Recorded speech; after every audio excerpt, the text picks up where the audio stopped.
What's up, guys? My name is CJ, and today we're going to be taking a look at nitro vehicles, and if you really want one or if you really don't. So, the first thing I can say about these is, first off, they are a lot of fun. Second off, they are a lot of work. These nitros are, you need to tune them, you need to do after run, you need to break them in when you first get them. There's just a ton of different things, and we'll be covering those here in this video. So the first thing, tuning. So in order to make sure your nitro runs properly, you have to get the air and fuel mixtures just right.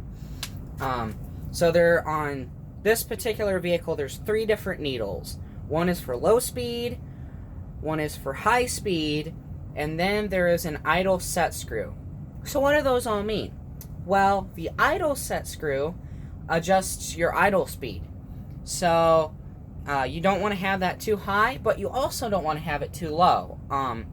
Again, you'll want to refer to your owner's manual, and that'll have a lot more useful information about it. That's the other nice thing about nitro, is the owner's manuals are very good about explaining in-depth carburetor operation, and just all sorts of things. So, your low speed needle, what is that? Well, that adjusts your air/fuel mixture at low speeds. It sounds pretty much just like I was saying, it just adjusts that. High speed needle adjusts the same thing except at higher speeds. Because these rev at 40,000 RPM, it has to have 2 different set points. So, again, you'll want to look up all the information you can in your owner's manual. You'll find it very, very helpful. Alright, so the second thing is maintenance. These require a ton of maintenance. So first things first, your air filter. Your air filter needs to be cleaned, at least this one does, every hour of runtime. At least that's the outside. This has a 2-stage filter. So there's a filter on the outside, and then there's one on the inside. The inside one only needs to be cleaned about every 4 hours. This one needs to be cleaned about every hour. So that will help to ensure good performance, longer life, and better run times too, because it doesn't have to suck as much air because of those particles that get built up in that filter.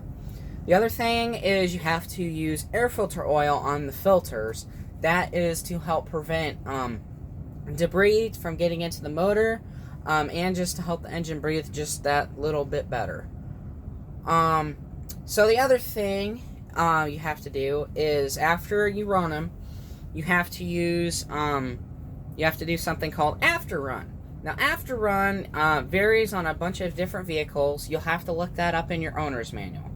But on this particular vehicle, what it requires is you need to take off your air filter and get straight into the carburetor, and take off your glow plug and your glow plug wire, and spray WD-40 in the carburetor and in here, and then prime the engine for about 10 seconds, put it all back together, and then you're done.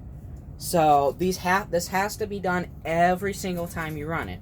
Otherwise, what can happen is the inside of the cylinders can rust, or what can happen is you get blockages built up because it's, sitting for a while.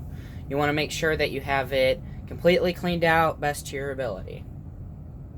Alright, the other thing is break-in.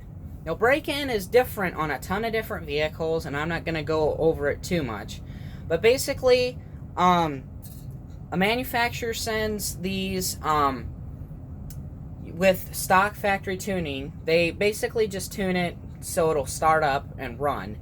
And it's your job to not only tune them, but break them in. Now, what is a break-in? A break-in means you're trying to wear the metals evenly in the engine, so that way it will have not only a prolonged life, but will have good performance and good fuel economy.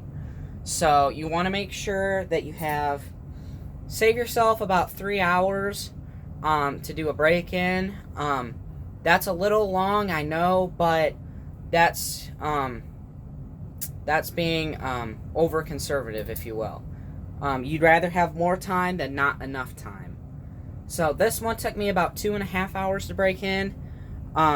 It was not fun, but after you do, that's when the fun begins.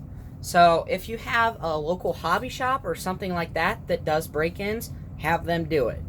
It's totally worth whatever cost it is, and it will be professionally tuned to where, you know, it will run properly.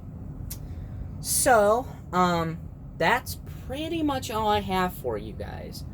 Nitros are definitely worth it to the right kind of people. And electric is definitely worth it to the right kind of people as well. There's no right or wrong group. It's just RC. There's nothing wrong with nitro. There's nothing wrong with electric. It's just two different groups of people trying to have fun. So if you guys have any questions, let me know. I'm going to have a link to one of the other RC channels that I watch, so you can check them out and see his great video on nitro versus electric.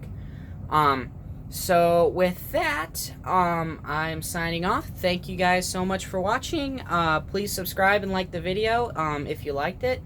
If you didn't, press the other button. I appreciate the feedback. So thank you guys for watching. Have a wonderful day. Bye-bye.